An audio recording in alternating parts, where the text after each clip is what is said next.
Bismillahirrahmanirrahim. Assalamualaikum warahmatullahi wabarakatuh. Pada video kali ini saya akan mengajak anak-anakku sekalian untuk membahas tentang soal-soal peluang kejadian majemuk.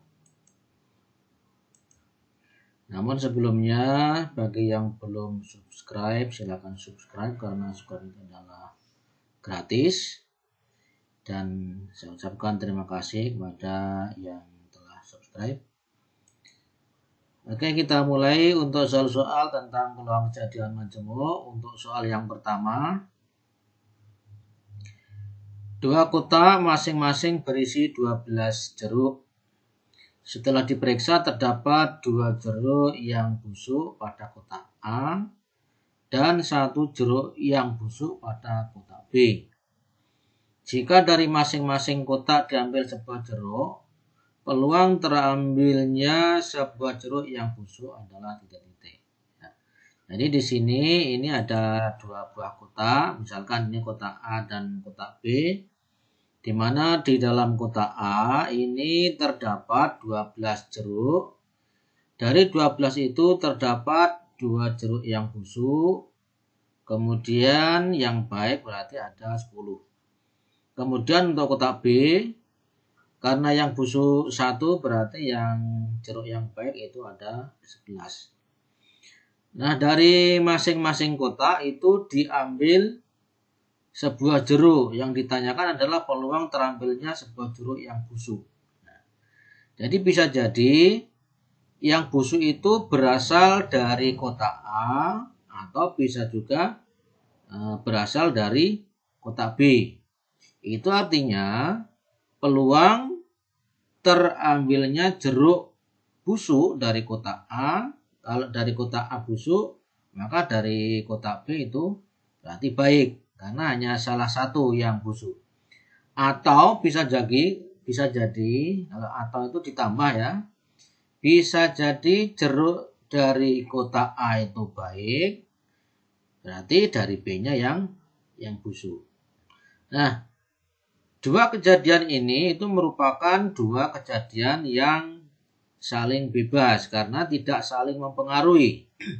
Terpilihnya jeruk busuk dari kotak A itu tidak mempengaruhi terpilihnya jeruk busuk dari kotak B dan sebaliknya. Makanya dua kejadian ini dinamakan dengan dua kejadian yang saling bebas. Nah, berapa peluang terambilnya atau terpilihnya jeruk busuk dari kotak A dan jeruk baik dari kotak B? Berarti sama dengan PA jeruk busuk kali PB yang jeruk baik. Atau berarti ditambah peluang dari kotak A itu jeruknya baik, dari kotak B jeruknya yang busuk. Nanti sama dengan peluang terambilnya jeruk busuk dari kotak A karena busuknya ada 2 dan seluruh jeruknya ada 12. Berarti peluangnya adalah 2/12. Kali dari kotak B-nya yang baik. Kotak B-nya yang baik ada 11. Berarti peluangnya adalah 11 per seluruh jeruk. Berarti per 12. Atau dari kotak A-nya baik, berarti yang baik ada 10, berarti 10/12 kali yang kotak B itu yang busuk, yaitu ada 1, berarti 1/12. Setelah itu kita kalikan, ini berarti 22/144 ditambah 10 kali 1 berarti 10/144. Nah, setelah kita jumlahkan hasilnya adalah 32/144. Ini kalau disederhanakan hasilnya adalah 2/9. Nah, ini dengan demikian ini dari soal yang pertama ini jawaban yang benar adalah opsi yang D. Baik, kita lanjutkan untuk soal yang nomor 2. 2 buah dadu dilempar bersama-sama sekali. peluang keduanya bilangan prima atau keduanya bilangan genap adalah titik-titik. Jadi tentunya kalian masih ingat bahwa kalau dua buah dadu itu ruang sampelnya adalah 36. Karena kalau sebuah dadu itu ada 6, nanti kalau dua buah dadu berarti 6 kali 6. Berarti ruang sampelnya adalah 36. Misalnya A adalah kejadian keduanya bilangan prima. Tentunya kalian masih ingat bilangan prima dari mata dadu itu kan angka 2, 3, dan 5. Berarti ada 3. Kalau dadu pertama ada 3, dadu kedua juga ada 3, maka banyaknya kejadian keduanya bilangan prima tinggal dikalikan saja, yaitu 3 kali 3 sebanyak 9. Kalau misalkan akan kita jabarkan, dari 9 pasangan bilangan prima tersebut adalah 22, 23, 25. Kemudian 32, 33, 35, 52, 53, dan 55. Ini jumlahnya ada 9. Nah, selanjutnya, misalkan B adalah kejadian keduanya bilangan genap. Bilangan genap di dalam sebuah dadu yaitu 2, kemudian 4, kemudian 6. Nah, kalau dipasang-pasangkan, dadu pertama 2, 4, 6, dadu kedua juga 2, 4, 6, itu banyaknya anggota kejadian, tinggal dikalikan aja 3 kali 3, yaitu ada 9. Kalau kita jabarkan dari 9 titik sampel tersebut, yaitu bisa 2,2, 24, 26, 42, 44, 46, 62, 64, 66. Jumlahnya ada 9. Nah, selanjutnya coba kita amati, adakah irisan antara kejadian A dan kejadian B?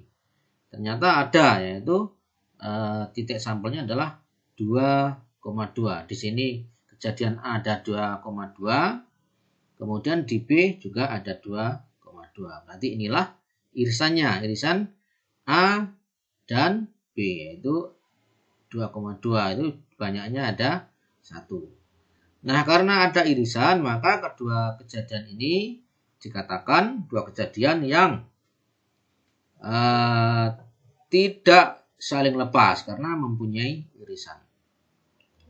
Jadi P, A, atau B artinya peluang keduanya prima atau keduanya bilang genap adalah, atau dilambangkan ini, peluang A atau B berarti sama dengan PA kali PB dikurangi PA irisan B.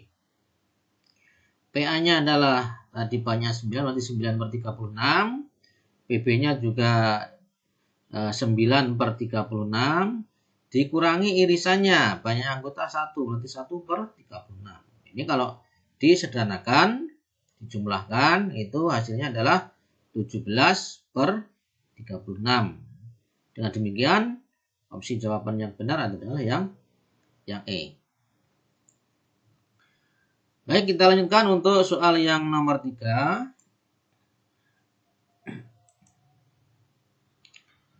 Soal nomor 3, sebuah kartu diambil dari 10 kartu identik yang diberi nomor 1 sampai 10. Jadi kartunya ada 10. Dari kartu-kartu itu diberi nomor 1 sampai 10. Jika kartu yang terambil bernomor ganjil, peluang kartu bernomor prima yang terambil adalah titik-titik. Jadi ini soal nomor 3 ini merupakan soal kejadian bersyarat. Artinya kejadian terambilnya kartu bernomor ganjil itu mempengaruhi kejadian terambilnya kartu bernomor prima. Jadi ganjil dulu, dari ganjil itu adakah bilangan primanya? Jadi maksudnya seperti itu. Oke, dari soal ini kalau kita tuliskan ini, anggap aja ini kartunya ya, nomor 1, 2, 3 sampai 10. Misalkan itu P itu adalah kejadian terambil kartu prima. Coba kita kita amati. Yang kartu prima itu nomor berapa saja?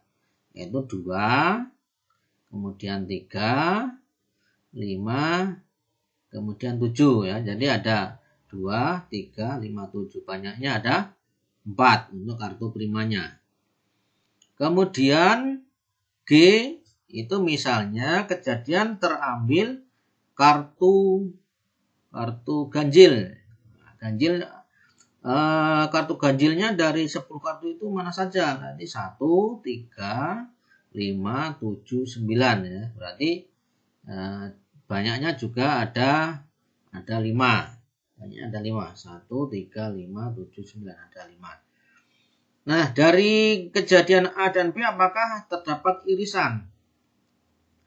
Setelah kita amati ada kartu-kartu yang sama ya. Ada 3, di sini ada 3. 5, ini juga 5. 7 ada 7. Berarti ini merupakan irisan. Irisan dari bilangan prima dan ganjil itu ada 3, yaitu 3, 5, 7. Banyaknya ada 3. Nah, ini yang ditanyakan peluang kartu jika kartu yang terambil bernomor ganjil, peluang kartu bernomor prima yang terambil adalah, ini yang pertama ganjil dulu. Terpilih kartu ganjil, dari ganjil itu berapa peluang terpilihnya bilangan prima? Kalau dilambangkan P prima setelah ganjil. Jadi peluang terambilnya kartu prima jika telah terpilih kartu ganjil itu sama dengan peluang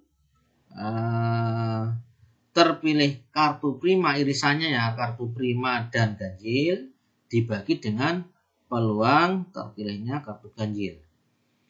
Banyaknya irisan tadi ada 3. Kemudian peluang kartu ganjilnya ada 5. Dengan demikian peluang terpilihnya kartu prima dengan catatan yang terpilih sebelumnya adalah kartu ganjil itu sama dengan 3/5. Nah, tentunya kalian masih ingat sifat ini ya. P dan G itu sama dengan PG kali P di mana G telah terjadi terlebih dahulu. Nah, jadi seperti itu. Ini merupakan soal tentang peluang kejadian bersyarat. Karena dua kejadian itu terpengaruhi oleh peluang kejadian yang sebelumnya. Selanjutnya kita lanjutkan pembahasan kita untuk soal yang keempat atau soal yang terakhir ya. Peluang seorang siswa lulus tes fisika jika diketahui ia lulus tes matematika adalah 0,6. Peluang siswa tersebut lulus tes matematika adalah 0,3. Peluang ia lulus tes fisika 0,4. Peluang siswa tersebut lulus tes matematika atau fisika adalah titik-titik. Nah, sekarang kalau kita simbolkan dari kalimat pertama ini, peluang seorang siswa lulus tes fisika, anggap aja kita misalkan tes fisika itu adalah F, lulus tes matematika itu M, maka ini bisa dilambangkan dengan peluang lulus tes fisika jika diketahui ia lulus matematika. Jadi lambangnya P, F, garis miring M. Jadi peluang siswa lulus tes fisika jika diketahui ia telah lulus matematika adalah 0,6. Kemudian diketahui juga peluang anak tersebut lulus matematika 0,3. Kemudian peluang siswa lulus tes fisikanya 0,4. Yang ditanya adalah peluang siswa tersebut lulus tes matematika atau fisika, atau dilambangkan dengan adalah P, M, atau F. Oke, jadi Langkah pertama kita cari dulu irisannya, irisan dari dua kejadian ini. Tentunya masih ingat bahwa P matematika dan fisika sama dengan peluang lulus tes matematika kali peluang tes lulus fisika jika diketahui ia telah lulus matematika. Peluang telah lulus matematikanya 0,3. Peluang lulus fisika jika ia telah lulus matematika 0,6. Dikalikan itu adalah 0,18. Dengan demikian, peluang siswa lulus matematika atau fisika berarti sama dengan P matematika, peluang lulus matematika, ditambah peluang lulus fisika, dikurangi peluang lulus matematika dan fisika. Berarti ini merupakan kejadian yang tidak saling lepas karena mempunyai irisan. Kalau kita hitung, peluang lulus matematikanya 0,3, peluang lulus fisikanya 0,4, peluang lulus matematika dan fisikanya 0,18, itu hasilnya adalah 0,52. Nah, jadi ini opsi yang benar itu adalah yang C. Nah, jadi inilah soal-soal pembahasan kita yang terkait dengan peluang kejadian majemuk. Tetap semangat belajar, mudah-mudahan sukses. Kita akhiri pertemuan kali ini. Billahi taufiq wal hidayah. Assalamualaikum warahmatullahi wabarakatuh.